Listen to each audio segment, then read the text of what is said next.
Okay, so the final news of the day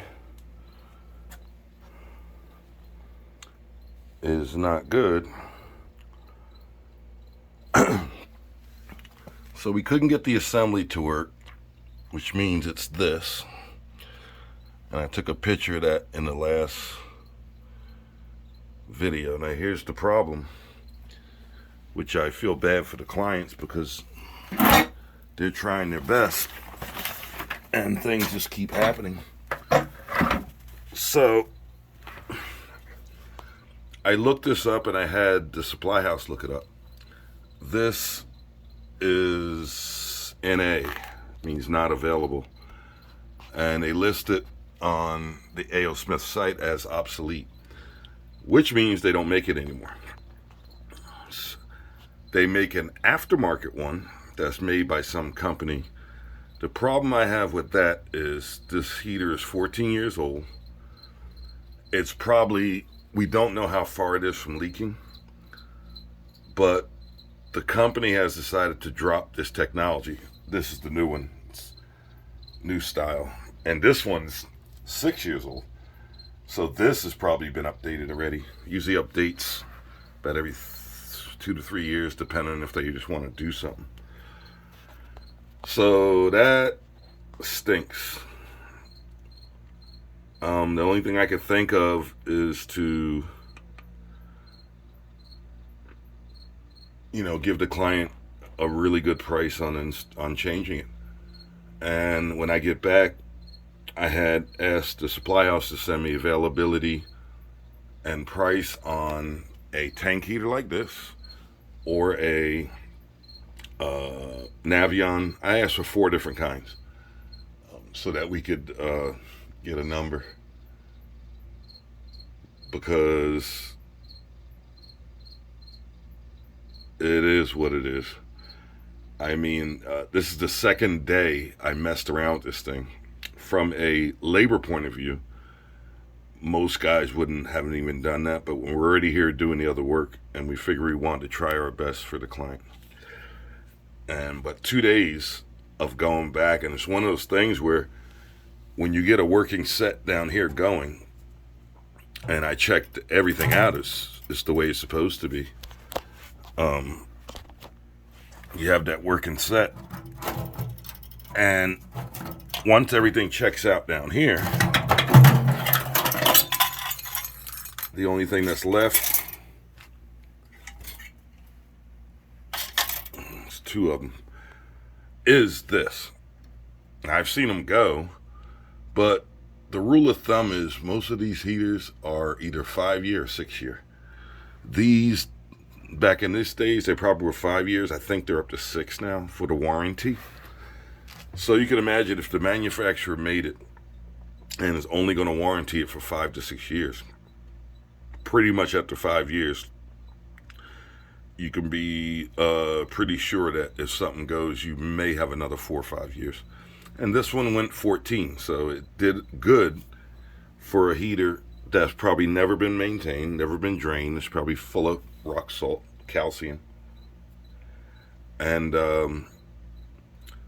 it was its time. Now, the other thing I did mention, and I'll repeat myself, they do make an aftermarket one of these. The problem with that is it's not made for A.O. Smith. And number one, that's a bad idea. Number two, think that the tank is 14 years old. So you're going to take a chance on one of these, which probably, if I took a guess, I got to look later, but I'm betting they're around $300 just for this. And it's not made for this heater. It's like a generic whatever. Usually what happens is when you screw this out, because it's never been out and it's been 14 years, it could leak, it could fail, because when these gas valves go bad, that's it, they're done. And the reason for this valve is safety. The features built into it, if something happens with the flame, if anything goes weird, it just shuts down and shuts the gas off. And that's the greatest feature of gas valves on appliances. That safety feature that it just shuts down and stops everything. because you're dealing with gas. If it didn't shut the gas down, you're creating a bomb, basically. So I'm not happy that this happened. However, in the end, it's the best thing for the client that we walk away and they have a unit that they can depend on. So there you have it. That's the story, Jerry, as the saying goes. It's just a mess. And so what I'm going to do is get the quote, Xerox it, and then bring it tomorrow and have them look at it so they can decide. It's probably going to definitely decide the most economic way to go, dollar-wise. But again, if I look at the quotes and it's within $100 or $200 between this and a Navion tankless, it's a no-brainer, because the Navions would just outlast this, number one. If you take care of the Navion and maintain it, the warranty is basically lifetime. I think the exchanger may be lifetime, especially if you can show a maintenance record where you've been descaling it, taking care of it. They're like Will McLean Ultras. You have your maintenance record, they'll stand behind their product. So we'll get the quote and show it to the client and see what they wish to do. My recommendation is going to be, again, if it's within $100, $200, just get the Navion, because you'll have your tankless, you'll have all the latest features, and then it'll be more updated than this one. So that's about it. So up here, of course, we did not do the cutover, because by the time we monkeyed with this, and it's closing on 2 o'clock now or more, the day was over. So now, here we go again. You don't do cutovers on Friday, and you don't do them after 1, 2 o'clock. It's something that needs to be done right away in the morning. Tomorrow it will get cut over, because now I know there's nothing more that can be done for this thing. I came here with the intention of getting this working first, and I was be happy that the heater's back to working, yada yada, and then I'll do the cutover and watch the heater and then this took, again, most of the day, and in the end it was unsuccessful. And I always firm believer things happen for a reason.